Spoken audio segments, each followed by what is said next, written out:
BSc part second के सभी प्यारे विद्यार्थियों को आज का प्यारा सा नमस्कार। डियर स्टूडेंट्स, मैं डॉक्टर चंद्रप्रभा और आज मैं आपके लिए लेकर आई हूँ एक प्यारा सा इंटरेस्टिंग टॉपिक जिसका नाम है गैसियस एक्सचेंज। डियर स्टूडेंट्स, जो टॉपिक्स हमारे बॉडी से, हमारे शरीर से रिलेटेड होते हैं वो हमारे लिए वैसे भी इंटरेस्टिंग हो जाते हैं, क्योंकि हमें इन टॉपिक्स के द्वारा हमारे शरीर के बारे में जानने का मौका मिलता है। क्योंकि हम शरीर को अंदर से देख नहीं सकते, तो इन टॉपिक्स के द्वारा ही, इन टॉपिक्स को पढ़ने से ही हम शरीर को अंदर से जान सकते हैं कि हमारी बॉडी के अंदर क्या क्या घटित हो रहा है जो हम आँखों से नहीं देख सकते। तो ये जो हमारा टॉपिक है वो भी बहुत इंटरेस्टिंग है कि कैसे हम जो सांस लेते हैं वो हमारी पूरी बॉडी में उसका डिस्ट्रीब्यूशन कैसे होता है, कैसे वो गैसियस का एक्सचेंज होता है, उसके क्या क्या स्थल हैं, कौन कौन सी जगह पर गैसेस का एक्सचेंज होता है।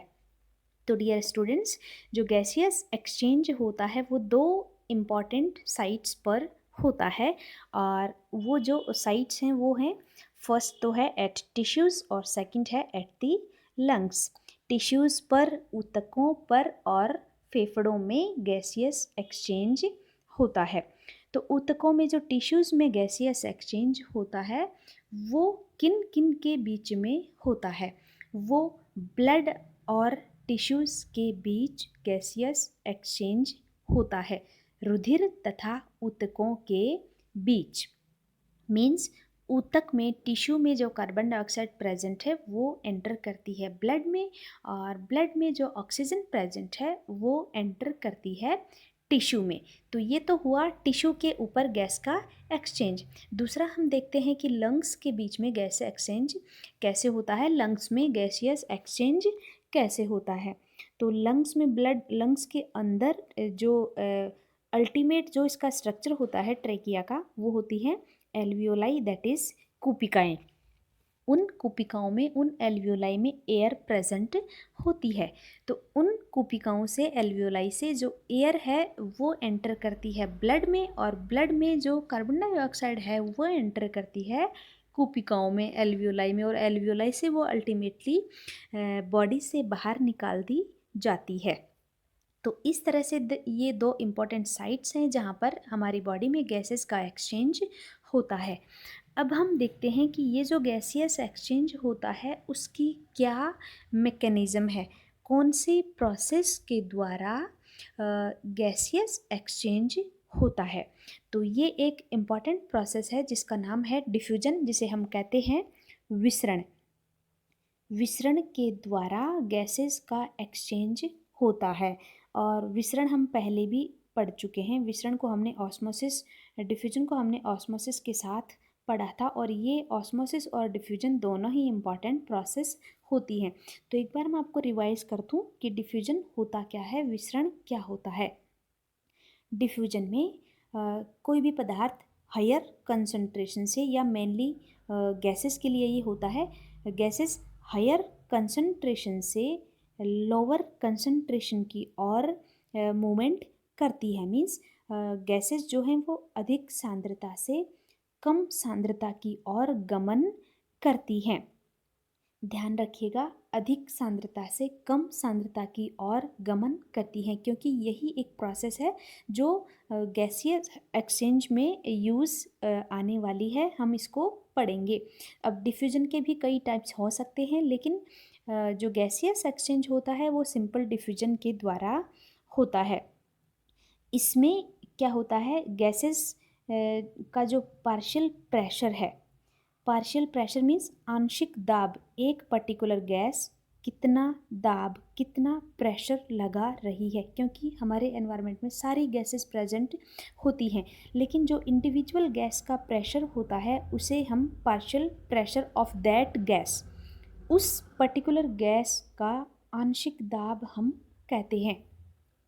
तो ये गैसेस हैं वो अपने पार्शियल प्रेशर से, अपने अधिक उच्च दाब से ये निम्न दाब की ओर गमन करती हैं, इनका मूवमेंट होता है, और उस प्रोसेस को हम कहते हैं डिफ्यूजन। तो डिफ्यूजन के द्वारा गैसियस एक्सचेंज होता है।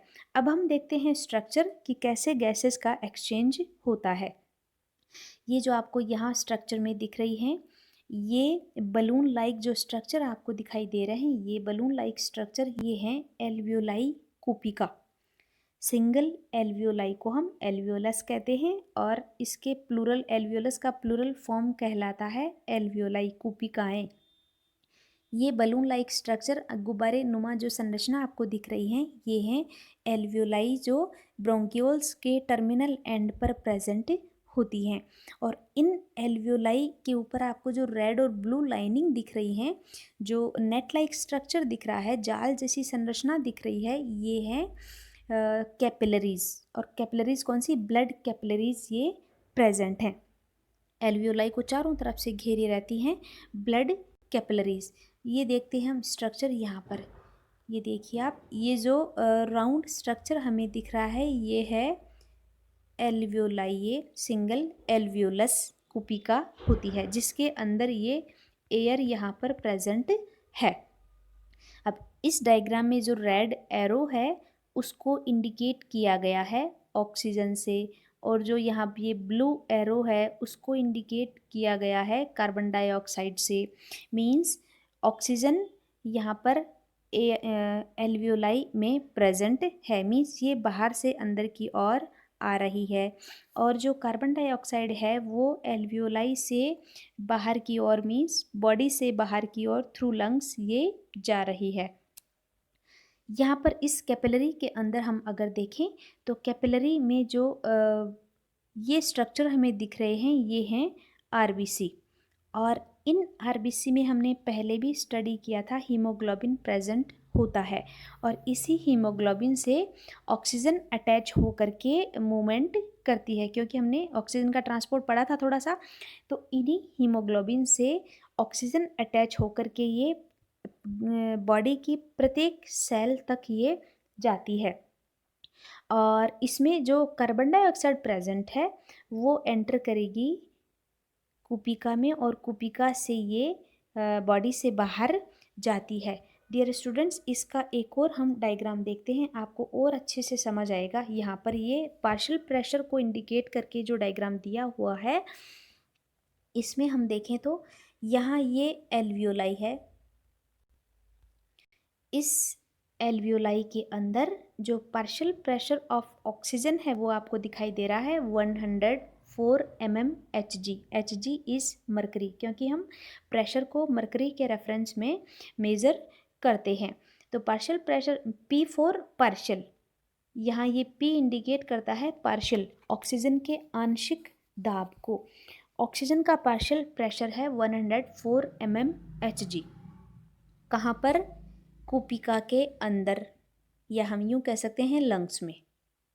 लेकिन हमने कूपिका पढ़ लिया है तो आपको अच्छे से समझ आ रहा है कि कूपिका क्या होती है।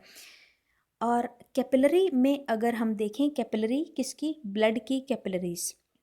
कैपिलरी में अगर हम देखें तो पार्शियल प्रेशर ऑफ ऑक्सीजन होता है 40 mm Hg।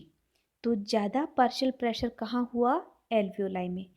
तो ऑक्सीजन का ट्रांसपोर्ट, ऑक्सीजन का मूवमेंट कहाँ से कहाँ की ओर होना चाहिए, आपको समझ आ गया होगा।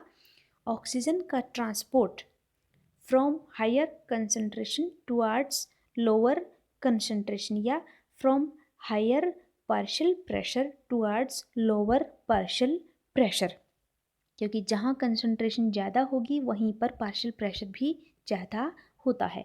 जहाँ सांद्रता कम होती है वहाँ पर आंशिक दाब भी कम होता है। तो ऑक्सीजन का मूवमेंट यहाँ पर होगा एल्वियोलाई से कैपिलरी की ओर। ये है एरो मैं आपको दिखा रही हूँ, ये एल्वियोलाई से कैपिलरी की ओर ऑक्सीजन का ट्रांसपोर्ट होगा। अगर हम कार्बन डाइऑक्साइड का पार्शियल प्रेशर देखें यहाँ पर, तो कार्बन डाइऑक्साइड का पार्शियल प्रेशर कैपिलरी में है 45 mm ऑफ Hg, और इस कूपिका के अंदर कार्बन डाइऑक्साइड का पार्शियल प्रेशर है 40 mm Hg। तो डियर स्टूडेंट्स, आपको समझ आ गया होगा कि कार्बन डाइऑक्साइड का मूवमेंट कहाँ से कहाँ की ओर होगा। कार्बन डाइऑक्साइड का मूवमेंट जो है वो कैपिलरी से कूपिका की ओर होगा, क्योंकि कैपिलरी में पार्शियल प्रेशर है ज़्यादा और कूपिका के अंदर पार्शियल प्रेशर कम। तो गैसेस का जो मूवमेंट होता है वो higher partial pressure to lower partial pressure की ओर होता है, जिस प्रोसेस को हम कहते हैं डिफ्यूजन। तो यहाँ पर कार्बन डाइऑक्साइड का मूवमेंट होगा कैपिलरी से कुपिका की ओर, कैपिलरी से एल्वियोलाई की ओर, और एल्वियोलाई से अल्टीमेटली जो कार्बन डाइऑक्साइड है वो बॉडी से बाहर निकाल दी जाएगी।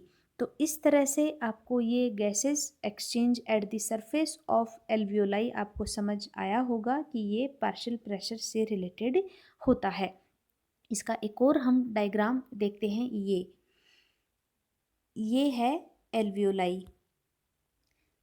ये आपको जो एल्वियोलाई के बाहर की ओर ये जो ब्लड सेल्स जिसमें प्रेजेंट हैं वो है ब्लड कैपिलरी, और ये जो अंदर वाली है ये है एल्वियोलाई, जैसा अभी हमने समझा है। इस एल्वियोलाई में ऑक्सीजन का ट्रांसपोर्ट आपको क्लियर एरो से इंडिकेट किया गया है। ऑक्सीजन जाती है एल्वियोलाई टू ब्लड कैपिलरी, यहाँ पर ये लिखा हुआ भी है oxygen diffusion to red blood cells, चूँकि रेड ब्लड सेल्स में हीमोग्लोबिन प्रेजेंट होता है और उसी हीमोग्लोबिन से जाकर के ये ऑक्सीजन अटैच होती है। और जो कार्बन डाइऑक्साइड है जिसको ब्लू एरो से इंडिकेट किया गया है, यहाँ पर आप देखें ये ब्लू एरो से कार्बन डाइऑक्साइड को इंडिकेट किया गया है। तो कार्बन डाइऑक्साइड ब्लड कैपिलरी से इस एल्वियोलस के अंदर एंटर करती है और एल्वियोलस से ये लंग्स के द्वारा ये बाहर चली जाती है। इस डायग्राम को हम एक और डायग्राम से समझ सकते हैं, क्योंकि ये जो डायग्राम है, ये जो एल्वियोलाई का गैसेज एक्सचेंज है वो हमारे हार्ट से रिलेटेड होता है। और सर्कुलेटरी सिस्टम में हमने स्ट्रक्चर ऑफ हार्ट और पूरा सर्कुलेटरी सिस्टम हम स्टडी कर चुके हैं। तो चूँकि सर्कुलेटरी सिस्टम और जो रेस्पिरेटरी सिस्टम है वो दोनों में बहुत घनिष्ठ संबंध होता है, तो एक और हम डायग्राम देखते हैं जिससे आपको और क्लियर होगा, इन दोनों का जो रिलेशन है वो आपको और क्लियर होगा। यहाँ हम देखते हैं ये लंग्स आपको दिखाई दे रहे हैं, ये पिंक कलर में ये दोनों लंग्स हैं, और इन लंग्स के बीच में ये प्रेजेंट है हार्ट जो आपको यहाँ पर दिखाई दे रहा है। हमने पहले भी स्टडी किया था हार्ट का जो लेफ्ट पार्ट होता है दैट इज़ ये वाला पार्ट, ये जो लेफ्ट पार्ट है हार्ट का वो होता है ऑक्सीजनेटेड, मीन्स जिसमें प्योर ब्लड प्रेजेंट होता है, और प्योर ब्लड का मतलब हम समझते हैं जिसमें ऑक्सीजन प्रेजेंट होती है। और जो राइट साइड है वो है इम्प्योर ब्लड, जिसमें कार्बन डाइऑक्साइड ज़्यादा मात्रा में प्रेजेंट होती है। तो यहाँ हम देखें ये लंग्स में गैसेस का एक्सचेंज हुआ है, यहाँ इन लंग्स में गैसियस एक्सचेंज हो चुका है, मीन्स जो ब्लड है उसमें अधिक मात्रा में ऑक्सीजन एंटर कर चुकी है और इसकी जो कार्बन डाइऑक्साइड थी वो वापस लंग्स में जा चुकी है, मींस ब्लड का प्यूरिफिकेशन हो चुका है। तो जो प्यूरिफाइड ब्लड है, जो ऑक्सीजनेटेड ब्लड है, वो इन पल्मोनरी वेन्स के द्वारा, और ये हैं पल्मोनरी वेन्स जो आपको यहाँ दिखाई दे रही हैं, दो ये पल्मोनरी वेन्स आपको दिखाई दे रही हैं। ह्यूमन बींग्स में 4 यहाँ पर पल्मोनरी वेन्स होती हैं। Purified blood, oxygenated blood lungs से इन पल्मोनरी वेन्स में यहाँ एंटर करता है और पल्मोनरी वेन्स से ये लेफ्ट एट्रियम में आता है, ये है लेफ्ट एट्रियम। यहाँ ये आएगा ब्लड, ऑक्सीजनेटेड ब्लड, ये पल्मोनरी वेन्स के द्वारा। ये देखिए आप इस डायग्राम में देखिए, यहाँ पर ये जो ब्लड है ये वाला, ये जाता है पल्मोनरी वेन्स में। ये जो ऑक्सीजनेटेड ब्लड है जिसमें ऑक्सीजन घुल चुकी है वो जाएगा पल्मोनरी वेन्स में, और पल्मोनरी वेन्स से ये हार्ट के लेफ्ट एट्रियम में एंटर करता है। ये आपको दिख रहा है यहाँ पर, ये लेफ्ट एट्रियम में यहाँ ये एंटर करता है और लेफ़्ट से ये जाएगा लेफ़्ट वेंट्रिकल में, जिसका सारा हमने सर्कुलेटरी सिस्टम में हम पढ़ चुके हैं। जब ये डीऑक्सीजनेटेड ब्लड लंग्स में एंटर करता है तो ये पल्मोनरी आर्टरी के द्वारा, जो यहाँ पर आपको ब्लू कलर में ये दिख रही है, पल्मोनरी आर्टरी के द्वारा ये दोनों राइट एंड लेफ्ट लंग में एंटर करता है। लेकिन जब ये रिटर्न होता है तो ये पल्मोनरी वेन्स के द्वारा रिटर्न होता है।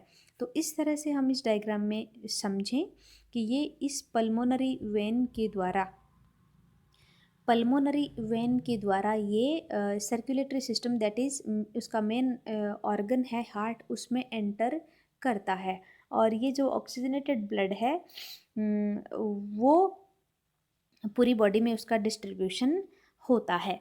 तो इस तरह से डियर स्टूडेंट्स, आई होप कि ये आपको गैसियस एक्सचेंज अच्छे से समझ आया होगा। फिर नेक्स्ट हम देखें कि जो गैसेस एक्सचेंज है वो लंग्स में हम पढ़ ही चुके हैं कि वो लंग्स में जो वीनस ब्लड है, जो ब्लड वेन्स में प्रेजेंट होता है, वो पल्मोनरी कैपिलरीज के द्वारा ये लंग्स के द्वारा हार्ट में ये एंटर करता है। और ये हमने एल्वियोलाई की सरफेस पर भी पढ़ा है कि एल्वियोलाई के अंदर क्या होता है, उसमें ऑक्सीजन का पार्शियल प्रेशर ज़्यादा होता है और CO2 का पार्शियल प्रेशर कम होता है। तो ऑक्सीजन का पार्शियल प्रेशर ज़्यादा होता है तो ऑक्सीजन एल्वियोलाई से ब्लड कैपिलरीज में एंटर होती है। उस कौन सी प्रोसेस के द्वारा? डिफ्यूजन एक प्रोसेस हम पढ़ चुके हैं, उसके द्वारा ये एल्वियोलाई से ये लंग्स के चारों और एल्वियोलाई के चारों और जो ब्लड कैपिलरीज प्रेजेंट होती हैं वहाँ पर ये एंटर करती है।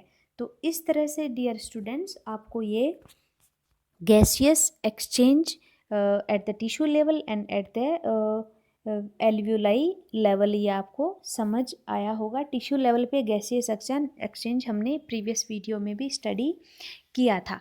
तो डियर स्टूडेंट्स, आप इसका डायग्राम इसका बहुत ही इंपॉर्टेंट है एल्वियोलाई की सरफेस पर गैसियस एक्सचेंज का, इसको आप डायग्राम रफ नोटबुक में बना के आप देखें, कलर पेन से आपको अधिक अच्छे से समझ आएगा। तो आज के लिए इतना काफ़ी है डियर स्टूडेंट्स। थैंक यू, आप अच्छे से पढ़ें और अच्छे से समझें। Thank you.